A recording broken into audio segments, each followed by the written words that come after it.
And you We're sleep back without here the on boy. the platform this evening, and we are discussing Winston Gus Cooper. Many people remembered him in the early days as Gussie, probably still do. And we are talking about the Valley, what he meant to the Valley boys, and indeed that whole area. And Arthur, you agree with me that they were elitists, Doyle, Burrows, and those. Oh yes. I mean, it wasn't so much as beating the Valley boys in costume, it was beating them because they were snooty, you know. Yeah. But I say that in a good way because when I started Russian jump canoe, it was a Valley boy who taught me how to ring cowbells. That was Good Curtis. Okay. Actually, it was 3 bells in the front of the body. Curtis, Ed McPhee, I don't remember the other guy's name. And Walter picked 3 guys to match them. We didn't know anything, little boys, but Curtis was the one who said, "You Russian?" And he taught me how to ring cowbells. Now, and I said this earlier, a lot of people don't know, and that's why I don't like the way John was heading today, that in a changing and teaching you used to have in John, even though I was a Saxon, you were a Valley, help each other, teach each other. My son, he loved this. He used to just drive past the Valley shack to see Miss Cooper run and put your daddy knee. Okay? You understand? He said, "My daddy only was trying to peep." You understand what I'm saying? But that's the kind of relationship that we had. And he would have stopped everything, and if I said, "But go back upstairs, I need a stapler, I need some yellow paper or some blue paper," not a problem. And what I'm saying is the parade hours away. Okay? Something else, and I learned this from his son, Cisco, just recently. After he fell ill, I think it was Brian, asked him who was going to complete the float for the Valley boys for independence. Oh, yeah. He said, Arthur Gibson. Okay. Cisco said, after he told, he was worried about it, and after he told him that it was done, he said, "I saw my father cry twice. Once when his mother died, and when I told him, you finished the float." Commitment. And all he keeps saying was commitment. Commitment. You finished the float for the Valley boy? Yeah, we finished it. Happily. You understand? You know, he asked me to do it. 3 years. And because of the relationship that we have, you know, me, him, and Doyle, we were traveling buddies all of a sudden. Okay? We couldn't go nowhere without each other anymore. And we just learned each other and get to know each other. It's now 2. Do's and don'ts, and you know, it was fun. A young lady called me. She came to our apartment, and then we stayed in Abaco last year.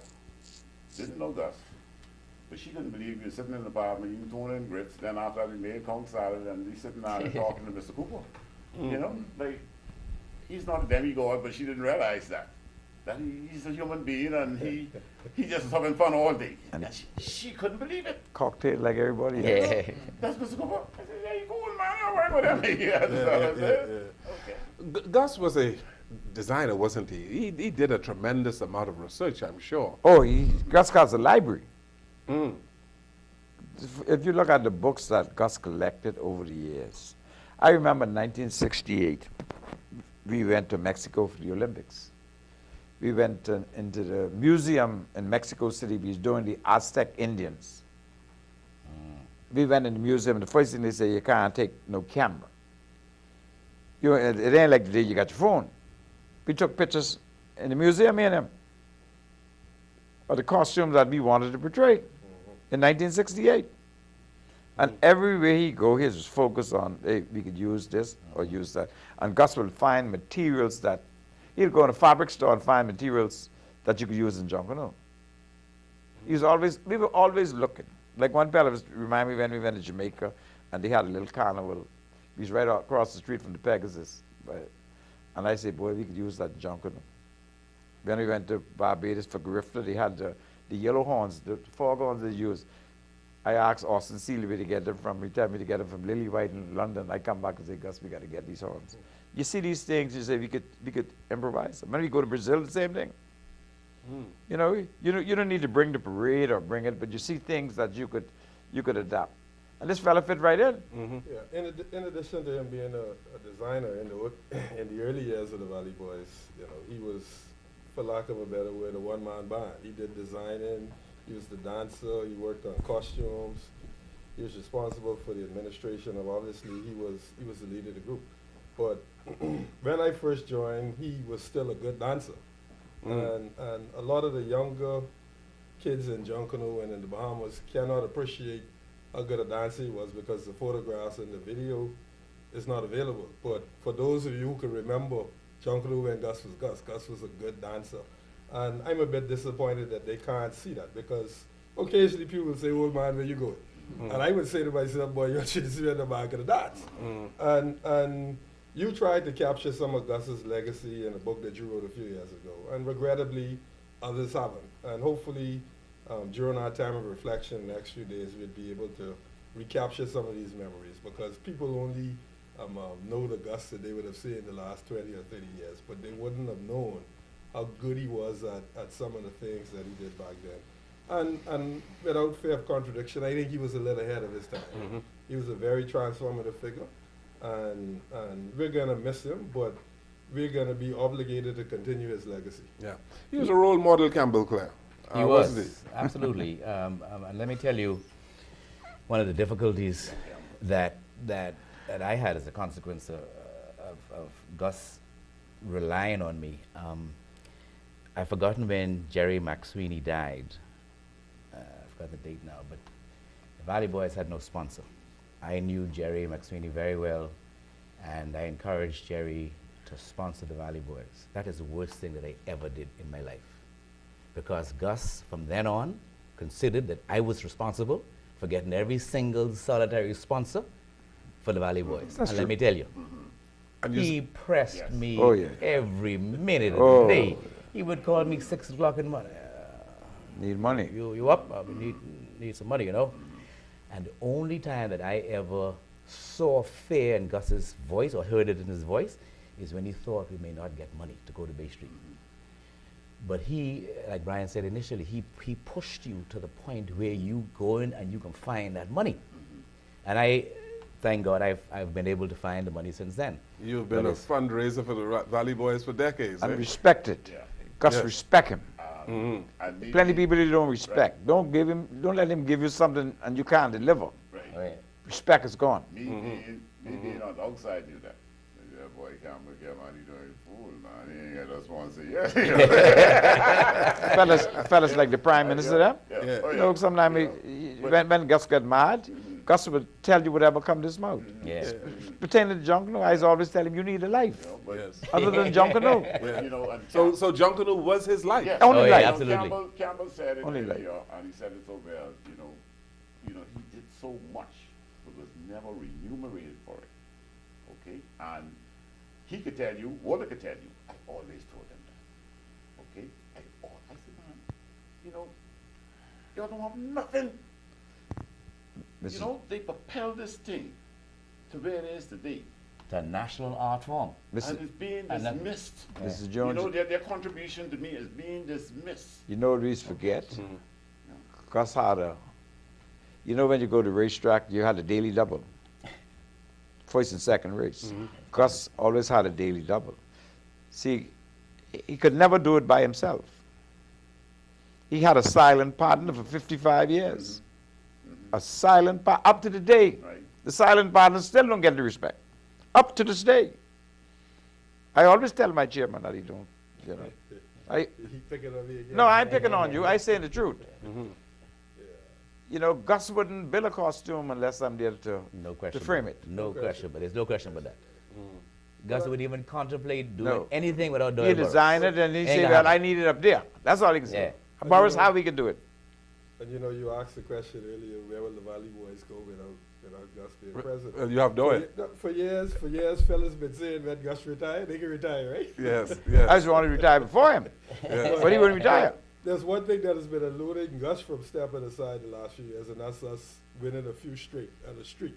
And you know, thankfully we won 2 in a row. But Doyle has been there, as he said, with Gus for the past 55 years, and Doyle was there this year steadfastly when Gus took ill, particularly assisting with some of the things that Gus would have done, and also, you know, being a right hand to Gus's son Cisco because last year was a difficult year for us.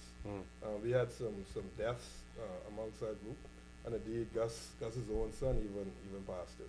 And so Doyle has been there as a rock, and that's been the strength of the Valley Boys. We've never alienated our older members. We've always found a way to tap into their experience and to treat them with respect. He always mentions that we don't respect it, we don't love it, but we appreciate it. Doyle is still the rock. He's still there. But see, Mr. Jones, leader emeritus. I call it the way it is. I call it the way it is, but they can't run me. It's my group. It's your group. Yeah, you can run it. I always tell the young people. You're the owner. See, some people in our 55 years, some people say I. I always say no, it's not I, it's we. The Valley Boys is we. And I tell people you can have the best pitcher in softball, but you need a catcher. You gotta have a catcher. And the Valley Boys, when they come together as a group, some of the things I see these younger fellas, not so young now, but what they did in the last week of Junkanoo.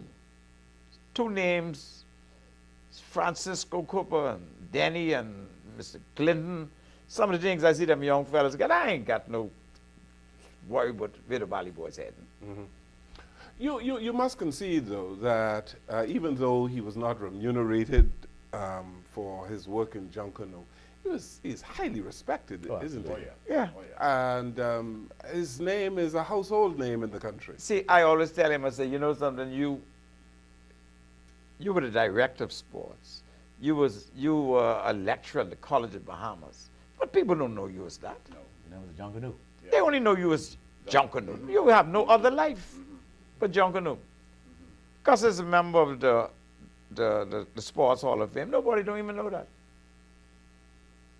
All they know him is Gus, the man who's the leader of the Valley Boys. He's a sports administrator. Yeah, that was his life. In 2003, the Valley Boys had a ceremony at Government House where they were honoring some of their long-serving members.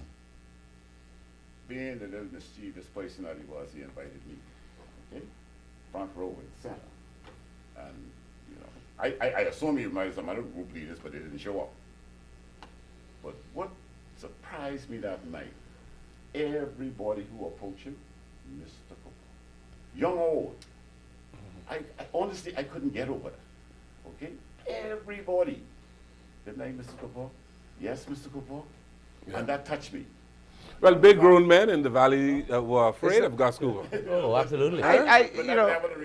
Yes. I used to tell him, some people govern by respect or fear. I always tell him, I say, I prefer them to respect me than to fear me. But, sometimes even Brian himself, Yeah, but I think Campbell do. Yeah, Yes. no, I agree. But the kind I of was only one, fear- I never had to. Campbell fed Gus Cooper. No question about it. That's why you have to raise the money. Yes, but it was a fatherly fear. You fear your father, but you still love your father. But it wasn't a terrorizing kind of fear, but it was a fear that you needed to accomplish. He expected you to do something, and if you don't do it, you can disappoint Gus Cooper. That can't enter your head. Oh, yeah. How you could disappoint Gus Cooper? But this fella, when this fella was turning 70, he called his confidants to lunch. There were 2 young fellas there. See, and then he got another confidant now. What's his name? Bishop? Yeah. The Honorable Dr. William Thompson. Yes. Thompson. That's a Valley boy. Yeah. That is a Valley boy. At heart. Extraordinary. He's something to Campbell. He'll fight for you now. He can. I saw between Christmas and New Year's, then there's some rumors going around, but changes and changes. He sat down to Jack Bryan for 2 hours. Yeah. Like he was lost. Like he was in fear. Reverend Dr. Thompson. Yeah, I told him, I said, you saw we pull off the prop. We could do anything. I tell him we could do anything, really. We pull that prop off. Don't worry about nothing getting left. There ain't nothing getting left of the shot. But he is, that's another Winstonite. You see, you got Winstonites, You see, and that's That's part it, of the legacy of Gus Cooper and the Valley Boys. If you span the decades from 1955 to now, and imagine the amount of young men and women, particularly women now, because they're an integral part of the Valley Boys, that Gus and fellas like Doyle have come into contact with. Third And the generation now. lessons that they have learned over that 55 years. You even admitted that you were one of them. Absolutely. And he just mentioned Reverend Thompson. That legacy will go on forever, because even when Gus was a school teacher, the people that still come and say, well, you know, Gus used to teach me, they still scared him. And that level of respect that he demanded from us, we're going to try to keep that going amongst ourselves, because one thing that we learned over the past few years, that collectively we're stronger than singularly. And that's something that we're going to continue. Valley Boys in this part of New Providence is almost a religion, eh? Oh, yeah. Yeah. You know, who Almost a else? religion. I remember walking into Al Colley's house one night. They were having dinner, and I walked up to the dining table, and somebody said, "Oh, Jones is a Saxon." Well, I say, "Oh, no, that ain't possible. Oh, no. Jones is a Valley Boy." Oh, yeah. Him and Gus was very close, too. You know, let me just say this. I know we started traveling lately, me, him, and Doyle extensively, and we went to Brazil. And first of all, he served the parade all night. Start at 9. I know we used to reach back home 6:30, 7 For o'clock. breakfast. And he started for a whole parade. But he could have picked the winning group. He could have go down to Brazil. Say, boy, give me these fellas here jumping, boy, they got it. Yeah. And the short straight. And he don't miss He nothing. had that type of mind. Now, other than tactical things, he missed it. I see, you see the camera up there, you see the sound system over there, you see that over there. He missed all of He it. ain't looking at that. But he got to tell you what group was coming in. That's somebody You else's understand? job. So, you know, so he had that gift. You know. Well, we're gonna miss him. And, Oh, there's no doubt about that. You know, I told somebody, I said, you know, you never know how close you are to somebody till something happened to them. And Gus has been my childhood friend. He's been my family friend. He's my son's godfather. I am his son's godfather. When we were having children, on Sunday we visit one another. Special occasions, our children will play with your children. I'll go to Staple, he'll come to Pipe for Medition, and they become lifelong friends.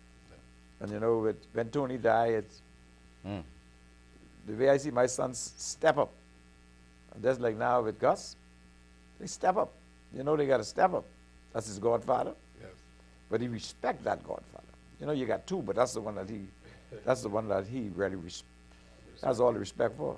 Yeah, before you go to break, I also want to say that one of the things that Gus also took passionately is that he wanted a greater level of respect to come to people involved in Junkanoo. He was respected by persons in Junkanoo, but he still believed that persons in certain sectors of society didn't give Junkanoos the level of respect that they had earned. And that's something that we're going to have to do as a tribute to him, to find a way for people involved in Junkanoo, I guess in other cultural areas as well, to get that level of respect that the professionals here get for the job that they do. Right touch Yes, me. Right yes, touching yes. me. Thank you so very much. We thank you, Brian Adley. Thank you, Campbell Cleare. Thank you, Doyle, Burrows, and Arthur Gibson. Thank you very much for being here. We're going to continue this discussion. Gus Cooper, Winston Gus Cooper, as a sports administrator, someone who has contributed much to sports development in our country, with Alpheus Hawk Finlayson. We take this break. We'll come right back.